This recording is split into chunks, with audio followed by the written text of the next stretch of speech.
Video ಮಾಡುವುದು ನಿನ್ನ ಕೆಲಸ, ಅದಕ್ಕೆ ತಕ್ಕಂತೆ ಫಲ ಕೊಡುವುದು ನಾನು. ನಿನಗೆ ಭಗವಂತನ ಅನುಗ್ರಹ ಬೇಕು. ಭಾಗವತರಿಂದ ಮುಂದಿನ ವಿಡಿಯೋವನ್ನು ನೋಡಿ. ಅದು ಒಂದು ಗುಣ ಇದೆ, ಮುಗಿಸುವುದು ಒಂದು ಗುಣ ಇದೆ. ಒಂದು ತೆಂಗಿನಕಾಯಿ ಮೊಟ್ಟೆ ಸಮೇತ ಇರುವುದು, ಅದರಲ್ಲಿ ಜೀವ ಇರುತ್ತೆ ಅಂತ ಯಾರಿಗೂ ಗೊತ್ತು.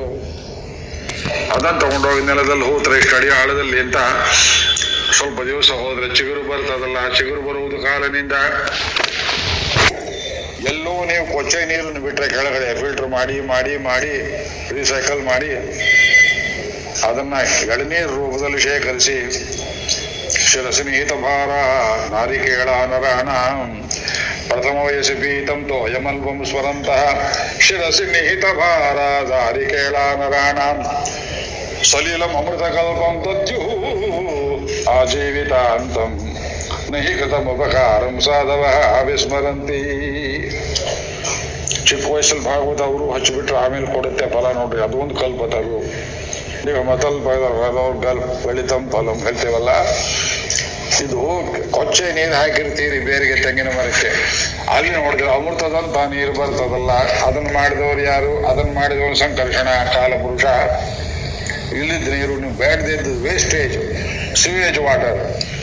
ಮೊದಲು ಪ್ರೀತಿಯಿಂದ ಹಾಕ್ತೀರಿ. 3-4 ವರ್ಷ ಹುಡುಗರನ್ನು ಬೆಳೆಸೋ ಹಾಗೆ ಆ ತೆಂಗಿನ ಮರಕ್ಕೆ ಏನು ಹಾಕಿದ್ದು ಮಾಡಿದ್ದೆ 5-12 ವರ್ಷ ಆಯ್ತು ಕಾಯಿ ಕೊಡ್ಲಿಲ್ಲ ಅಂತ ಮನೆ ಚರಂಡಿ ನೀರನ್ನೆಲ್ಲ ಹಾಕಿದ್ರೆ ಇನ್ನೊಂದು 3-4 ವರ್ಷ ಹೋಗಿ ನೋಡು ಕಡೆಯಲ್ಲಿ 200-300-400 ತೆಂಗಿನಕಾಯಿ ಗೊಂಚಲು ಕೊಟ್ಟ ಹಾಗೆ ಬೆಳೆಸುವ ಶಕ್ತಿ ಕಾಲಪುರುಷನಿಗೆ.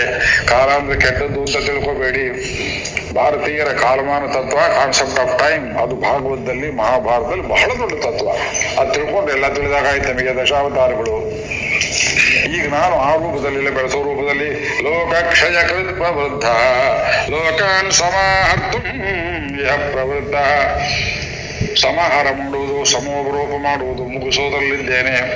ದ್ವಾಪರ ಯುಗ ಮುಗಿಸೋದ್ರಲ್ಲಿದ್ದೇನೆ. ಪೆದ್ದೆ ಅರ್ಜುನ ನೀನೆಲ್ಲ ಕಾಣೋ, ನಾನು ಕೊಲ್ಲೋದು ಭೀಷ್ಮನನ್ನ ದ್ರೋಣನನ್ನ. ಯಾತಕ್ಕೆ ಅಂದ್ರೆ ಅವ್ರ ಕಾಲ ಮುಗೀತು.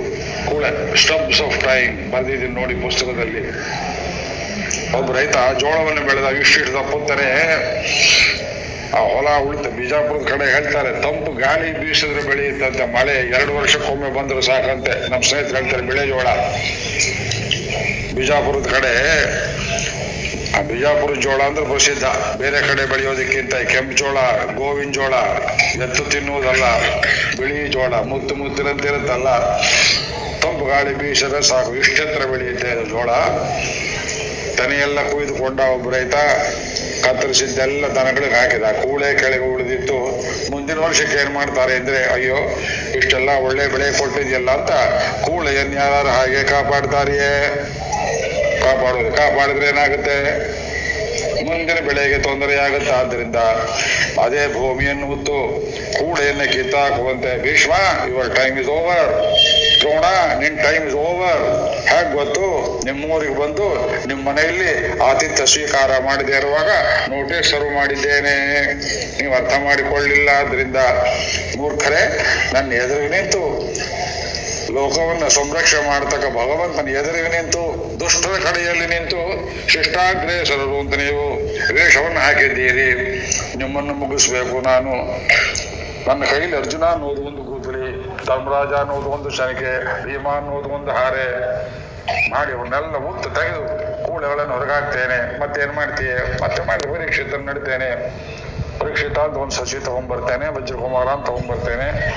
ನೋಡ್ತೇನೆ ಯಾವ್ದವ್ರು ಯಾರಿದ್ದಾರೆ ಬೇರೆ ಕಡೆಯಲ್ಲಿ ಒಳ್ಳೆ ಸಸಿಗಳನ್ನು ನಟ್ಟು ಒಳ್ಳೆ ತೋಟವನ್ನು ಮಾಡತಕ್ಕಂಥ ತೋಟಗಾರರಂತೆ ಹಳೆಯದನ್ನೆಲ್ಲ ಕಿತ್ತು ಹೊಸದನ್ನ ಬೆಳೆಸುವ ಭಗವಂತ.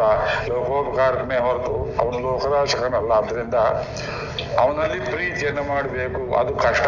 ಕಾಲಪುರುಷನಲ್ಲಿ ಪ್ರೀತಿ ಮಾಡುವುದು ಕಷ್ಟ. ಆದ್ರಿಂದ ಕಿಂ ಪುನಃ ಕುಶಲಂ ಭೂಯಾಮ್. ನಮಗೇನು ಅನ್ಸುತ್ತೆ ಅಂದ್ರೆ, ಈ ವೇದಾಂತ ಹೇಳಿದ್ರೆ ಈ ಒಂದು ಕ್ಷಣ ಹತ್ತಿದ ಹಾಗೆ ಅನ್ಸುತ್ತೆ ತಲೆಗೆ. ಹೌದಾ ನೋಡಿ? ಅಥವಾ ಅಷ್ಟರಲ್ಲೇ ಮರೆತಿರಬೇಕು. ವೇದಾಂತ ತತ್ವ ಹತ್ತುವುದು ಕಷ್ಟವೋ ಮರೆಯುವುದು ಕಷ್ಟವೋ?